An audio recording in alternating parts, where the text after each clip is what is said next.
ঘরের বায়োস্কোপে আপনাদের সকলকে স্বাগত। আমি সুচরিতা। টিভি9 বাংলার পর্দায় এই মুহূর্তে আপনারা দেখছেন আমাকে এবং অরিন্দম শীলকে।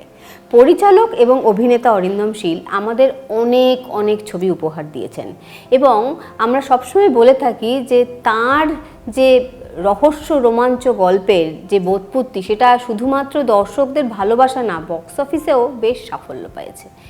তিনি আবার নিয়ে আসছেন মিতিনকে বড় পর্দায়। অরিন্দমদা, মিতিন মাসি এবার তো একটি খুনির সন্ধানে বেরিয়ে পড়েছেন। এই ছবিটা অনেক দিন আগে থেকে শুটিং শুরু হয়েছে, ছবিটা এত ডিলে হলো কেন রিলিজ করতে? মাঝখানে একটা অ্যাক্সিডেন্ট হয়েছিল, কোয়েলের হাত ভেঙে গেছিল অ্যাকশন করতে গিয়ে ছবির, সেই কারণে। এবং ও যতক্ষণ না আবার সুস্থ হয়ে উঠছে ততক্ষণ। অ্যান্ড সেই সময়টায় আমি কোয়েলকে দেখেছি ও কি প্রচণ্ডভাবে ফিরে আসতে চাইছিল, মানে প্রায় মানে হাত ওই অবস্থাতে বলছে আচ্ছা শ্যুট করা যায় না। আমার এখনও মনে আছে সেই দিনের কথা, চোখের সামনে যখন ওই অ্যাকশন সিকোয়েন্সটা হচ্ছে এবং আমরা সবাই মিলে একটা কাট করে একটা আওয়াজ শুনেছিলাম। যে শটটা করতে গিয়ে ওর হাত ভেঙেছিল সেই শটটা ছবিতে রাখা আছে। একটা মানুষের হাত ভাঙলে কি প্রচণ্ড যন্ত্রণা হয়, তখনও বলছে যে ঠিক আছে আমি একটু হাতে লেগেছে কিন্তু আমি সবটা দেব। আমি তখন দেখছি হাত ভেঙে গেছে, পরিষ্কার বোঝা যাচ্ছে। এবং তখন উই কল্ড অফ এবং ওকে হসপিটালে নিয়ে যাওয়া হয়। এবং তারপরে আবার যখন ফিরে এলো, আবার ওই সিকোয়েন্সটা করার জন্য সুনীল রড্রিক্স এবং ওর টিমকে ডাকা হলো মুম্বাই থেকে। যেখানে ছেড়েছিল সেখান থেকে আবার শুরু করলো। মানে এই যে তুমি, আমরা কোয়েল মল্লিককে তো সিনেমায় মানে একটা বাবলি হিরোইন হিসেবে দেখেছি, মিতিন মাসি একমাত্র ছবি যেখানে আমরা একদম অন্যভাবে পাচ্ছি, মানে কোয়েলকে অন্যভাবে পাচ্ছি। মানে তুমি তো সবসময় আমরা বলেই থাকি যে মানে অরিন্দম শীল হচ্ছে মাস্টার এটাতে কাউকে মানে চরিত্রে ভাবার জন্য। মিতিন মাসিকে যখন তুমি ভেবেছিলে, মানে কোয়েল মল্লিকের কোন ছবি কোন বিষয়টা দেখে তোমার মনে হয়েছিল যে মিতিন মাসির জন্য কোয়েল মল্লিকই পারফেক্ট?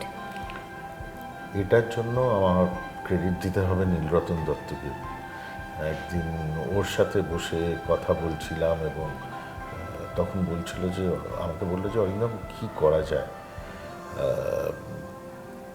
তখন আমি বললাম মিতিন ডেফিনেটলি করা যায়। এবং মিতিন করা যায় কাকে নিয়ে?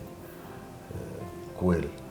বললো খুব ভালো বলেছো, এক্ষুনি ফোন লাগাও কোয়েলকে। একদম কোয়েল। এবং সেইভাবেই শুরু হয়েছিল। আমার কোথাও একটা মনে হয়েছিল Koel is an under utilised actor ওর। এবং সেটা প্রথম মিতিন থেকে যখন থেকে কাজ করেছে বারে বারে প্রমাণ করেছে। ইদানিং ও যে কটা ছবি করেছে,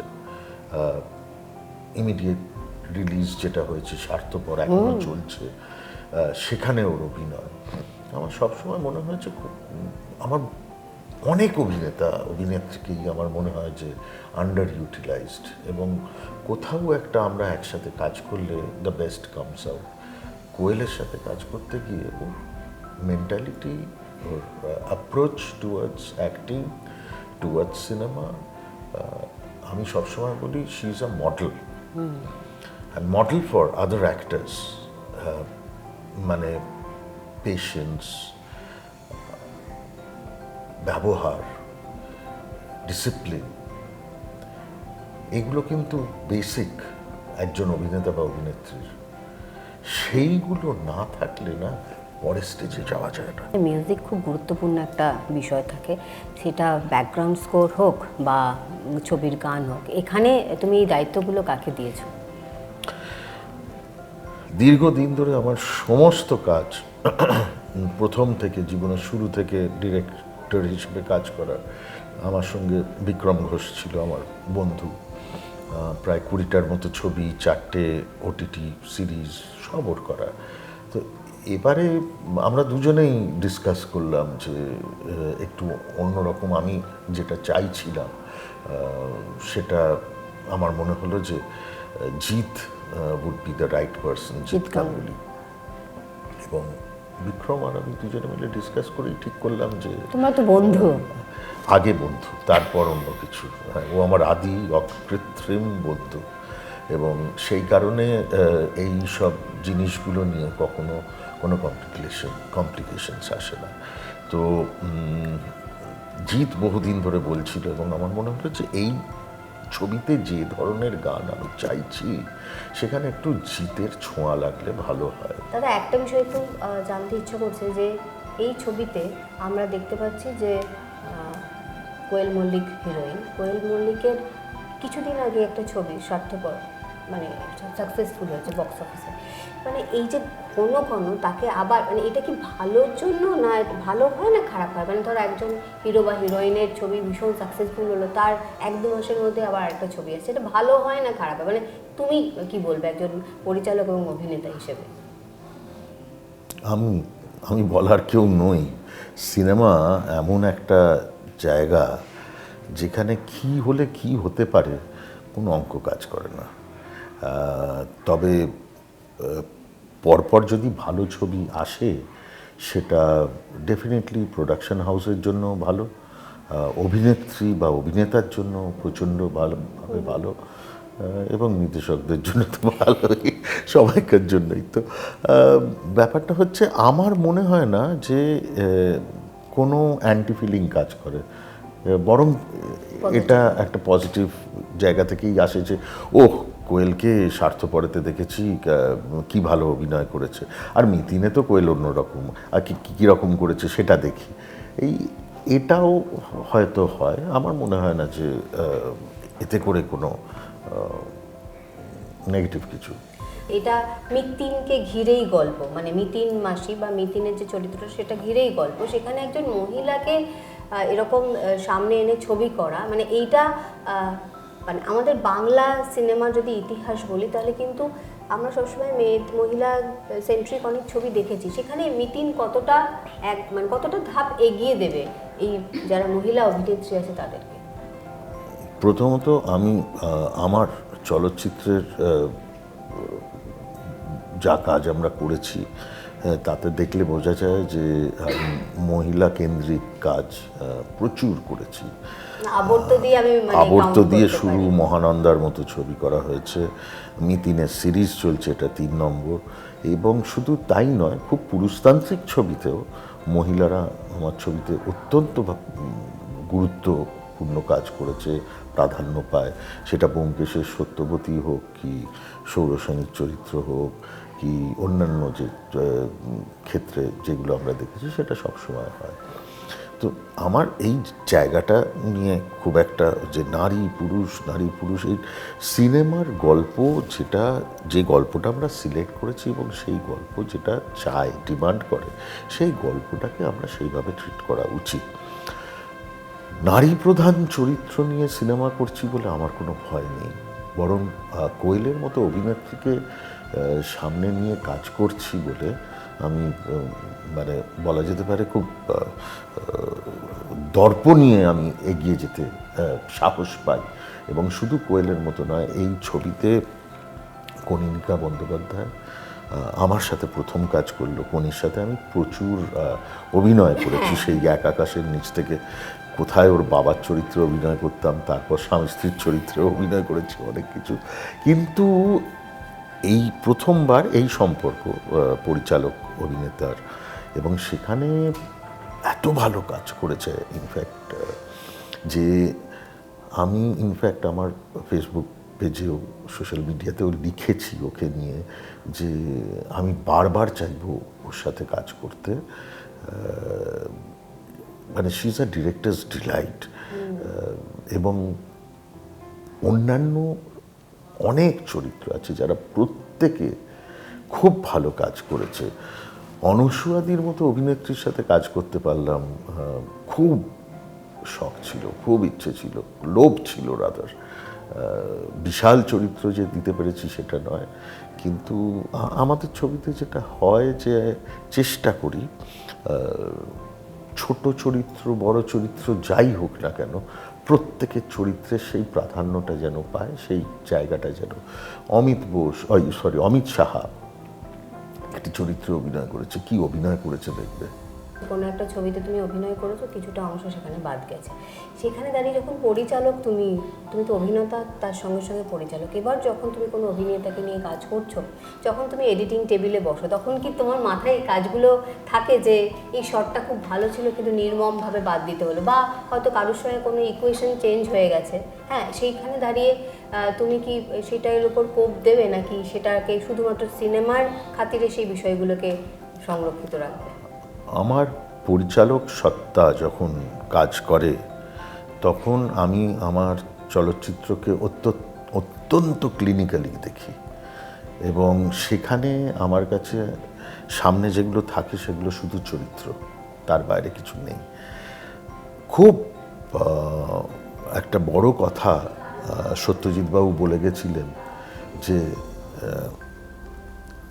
নৃশংসভাবে কাটতে জানতে হয়, এডিট করতে জানতে হয় একজন পরিচালককে। তো আমার এখনও মনে আছে যে আবর্ততে সবথেকে ফেভারিট একটা dream sequence, complete dream sequence, সেটা প্রায় 2.5 মিনিটের মতো হয়ে গেছিলো বলে, বড় হয়ে যাচ্ছিলো বলে পুরোটা ফেলে দিয়েছিলাম। তো আমি খুব এডিটের সময় খুব নৃশংস হতে পারি। তবে আমার অভিনেতা সত্তা জন্য আমি এটাও আমার মাথায় থাকে যে আমার শিল্পীর খারাপ কোথাও লাগবে না তো, তার মনে হবে না তো। কিন্তু আমার সবসময় এটা মনে হয়েছে যে not out of any reason, সিনেমার স্বার্থে যেটা কাটার সেই কাটা প্রয়োজনীয়। ইনফ্যাক্ট আমি তোমাকে এই কথা কেন বলছি জানো, আমি যখন অভিনেতা ছিলাম সিনেমার স্বার্থে নয়, অন্য স্বার্থে, ব্যক্তিগত রিভেঞ্জের, না না না, ব্যক্তিগত রিভেঞ্জ টিভেঞ্জ কিছু না। সেই সময়তে ভীষণভাবে হিরো ওরিয়েন্টেড ইন্ডাস্ট্রি ছিল, এবং তারা ডিরেক্টরদের পাশে বসে কাটতো, এরকম আমার প্রচুর শট কাটা গেছে। সেটা খারাপ লাগার কথা যে সেটা কিন্তু চিত্রনাট্যতে থেকে যাওয়া, মানে এমনও মনে আছে যে সেই বিখ্যাত পরিচালক আমাকে বলেছিলেন যে কিছু মনে করো না, কাটতে বাধ্য হয়েছি। তো এই যে এক্সপিরিয়েন্স নিয়ে বড় হওয়া, এবং আজকে যে জায়গায় আমি এসে দাঁড়িয়ে আছি, সেটা কিন্তু অকুণ্ঠ মানুষের ভালোবাসা, বিশ্বাস, এই সমস্ত পাওয়ার ফল। এটা এমনি এমনি হয় না। লোকে সারা জীবন ধরে সাধনা করে তার পরিচালক সত্তা এস্টাবলিশ করতে পারে না। আমি একজন অভিনেতা থেকে এক্সিকিউটিভ প্রডিউসার, লাইন প্রডিউসার ইত্যাদি ইত্যাদি করতে করতে আমার এই 37 বছরের জীবনে আমি আমার শেষ পোর্শন, মানে আমার মিডল এজের পর থেকে পরিচালক হিসেবে এস্টাবলিশড হলাম। এবং সেটা হলো কিন্তু আমার 48 বছর বয়সে আমার প্রথম ছবি আমি নির্দেশনা দিলাম। এটা কোথাও একটা, এই যে কসমস, এই কসমসের যদি ভালোবাসা, কসমসের আশীর্বাদ না থাকে সেটা কখনো সম্ভব হয় না। তো যখন কসমস এবং নেচার, যখন জীবন তোমাকে এতটা দেয়, তখন ক্ষুদ্রতা তোমার জীবনের অংশ হতে পারে না। তখন যে সিনেমা তোমাকে দিয়েছে সেই সিনেমার জন্য তুমি প্রাণপাত করবে, এবং সেই সিনেমাকে তুমি তার যোগ্য মর্যাদা দেবে। সিনেমাকে তুমি যদি তোমার তার যোগ্য মর্যাদা না দাও, সিনেমা কিন্তু তোমাকে দূরে ছুঁড়ে ফেলে দেবে, বেশি সময় লাগে না। 3 মাসিতে নতুন কি চমক নিয়ে আসো যে আমাদের দর্শকদের বলো, যে কারণে তারা এই বড়দিনের ছুটিতে এতগুলো ছবির মধ্যে তোমার ছবিটা দেখতেও পরিবার নিয়ে আসবে সিনেমা হলে? আমি অত্যন্ত আনন্দের সাথে এবং অত্যন্ত কৃতজ্ঞতার সাথে এই কথা বলতে চাই আমার প্রযোজক সম্পর্কে, অর্থাৎ নিসপাল সিং রানে। যখন ডিসাইডেড হলো, কারণ নিতিনের সমস্ত গল্প ওর কাছে এখন, এবং যখন ডিসাইড হলো যে আমরা এটা করব, তখন আমি বললাম যে যেহেতু এটা মার্ডার মিস্ট্রি এবং আবার সেই কলকাতাকে দেখাতে হবে, সেজন্য আমি একটা অন্য কলকাতা দেখাতে চাই, অন্যভাবে কলকাতাকে শ্যুট করতে চাই। এবং সেই কারণে আমি কলকাতার কোনো ডিওপিকে দিয়ে নয়, আমি কলকাতার বাইরের কোনো ডিওপি যে এই শহরটাকে অন্য চোখে দেখবে সেই রকম কাউকে দরকার। এবং খুব রিসেন্টলি তখন আমি অনুপ সিংয়ের কাজ দেখেছিলাম, আমার বন্ধু অভিকের সাথে কথা বললাম, আমার বিভিন্ন এই রকম প্রয়োজনে অভিকের সাহায্য নিয়ে থাকি, এবং অভিক তখন আমাকে বললো, অরিন্দম আমার সাথে কাজ করেছে, আমার চিফ হিসেবে কাজ করেছে, তুমি একবার অনুপকে দেখতে পারো। তো অনুপ তখন মহারানী করেছে এবং অনেকগুলো সিরিজ করেছে, ছবি করেছে, মানিকবাবুর মেঘ করেছে কলকাতায়, এটাই ওর প্রথম ছবি।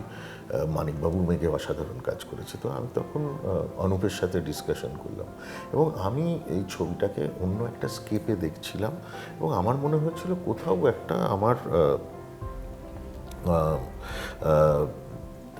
একটা অন্য লেন্সিংয়ে কাজটা করতে চাই। রানেকে বললাম, আমি কি অ্যানামরফিক লেন্স নিয়ে কাজ করতে পারবো? প্রসঙ্গত বলি, বাংলা ছবির বাজেট অ্যানামরফিক লেন্স অ্যালাউ করে না, এবং আমি দুটো ক্যামেরা অ্যানামরফিক লেন্স নিয়ে কাজ করেছি। ছবিটার লুকটা মানে মিতিনের গল্প, মিতিনের স্টাইল ইত্যাদি সমস্ত কিছুতে একটা এজ অফ সিট থ্রিলার বানানোর প্রচেষ্টা তো আছেই, কিন্তু লুকটা কিন্তু খুব আনন্দ দেবে দর্শককে। শীতের ছুটিতে এইরকম লুকের একটা ছবি খুব ভালো লাগবে। ইনফ্যাক্ট আমার এডিটর যখন প্রথম হ্রাস পেল তখন বললো, অরিন্দমদা এটা কী করে করো যে 20টা ছবি করার পরেও আবার যখন তোমার ছবির হ্রাস পাই মনে হয় নতুন একটা কিছু পেলাম। অনেক অনেক শুভেচ্ছা রইল মিতিন মাসির জন্য, মানে মিতিন একটি খুনের সন্ধানের জন্য, এবং দর্শকদের কাছে বলবো যে একদম ফ্রেশ একটা নতুন গল্প, এবং সেখানে দাঁড়িয়ে কোয়েল মল্লিককে একদম নতুনভাবে এবং কলকাতাকে নতুন দৃষ্টিভঙ্গিতে আপনাদের সামনে তুলে ধরছেন পরিচালক অরিন্দম শীল। আপনারা দেখুন এবং দেখে সোশ্যাল মিডিয়ায় আপনাদের কথা জানান। ক্যামেরায় সুমিতের সঙ্গে সুচরিতা, TV9 বাংলা, কলকাতা।